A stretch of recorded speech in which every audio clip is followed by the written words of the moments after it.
મહેસાણામાં અનેક રોડ ઘણા વર્ષોથી બન્યા બિસ્માર, જ્યાં જમનાપુરથી લાગણજ જવાનો જે રોડ જે બિસ્માર હાલતમાં જોવા મળ્યો, તો લાગણજ જમનાપુર એપ્રોચ રોડ બિસ્માર કે જ્યાં રોડ પર આવતા વાહન ચાલકો હેરાન પરેશાન.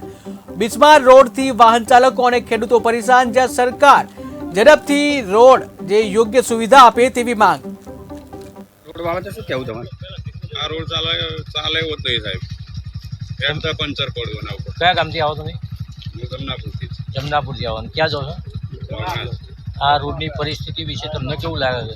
અમારે દરરોજ એક પંચર પડે છે. પહેલી એક પંચર પડે. હા, એટલે આ જમનાપુરથી લાંગણા સુધી જેટ સુધી રોડ આવે છે? ચાલે એવો. આનાથી આગળ જો તો આનાથી ખરાબ છે. એવું એમ? અચ્છા, તો મારું નામ જીગર દેસાઈ. મારું ફાર્મ હાઉસ છે અહીંયા રોડ ઉપર. હું જમનાપુરથી આવું છું. આ રોડ ઉપર અકસ્માત થવાનો બહુ સંભવ છે અને સાધનોને આવવા જવાવાળાને બધાને બહુ તકલીફ પડે, બરાબર. અને અકસ્માત વારંવાર બે ચાર દાડે નાનો મોટો અકસ્માત સર્જાય છે. એટલે જેમ બને એમ આ રોડની જલ્દી કાર્યવાહી અને જલ્દી થાય એવી. આ રોડ કયો કહેવાય? જમનાપુર લાગણજ રોડ. જમનાપુરથી લાંગણા કહેવાય. અચ્છા, અને કેટલા સમયથી આવું છે? લગભગ 12-1.5 વર્ષથી આ રોડ ખરાબ.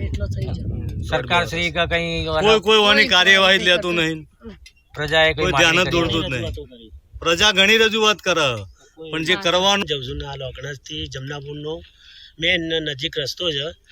લગભગ 2 વર્ષથી બહુ ખખડધજ થઈ ગયું છે અને અવારનવાર અકસ્માતો સર્જાય છે. અને અમારું જે પ્રાથમિક આરોગ્ય ગણો એ લાગણજ છે. પોલીસ સ્ટેશન ગણો તો હોય, કોઈ ડિલિવરીનો કેસ હોય, લઈ જવું હોય તો એ વચ્ચે ડિલિવરી થઈ જાય રસ્તામાં જ. અને વારંવાર આ ટાયરો બધા બાઇકનો અને એક્ટિવાનો બધા ખખડધજ થઈને ભારે નુકસાન થાય સાધનોનું અને પ્રજા બહુ પરેશાન છે.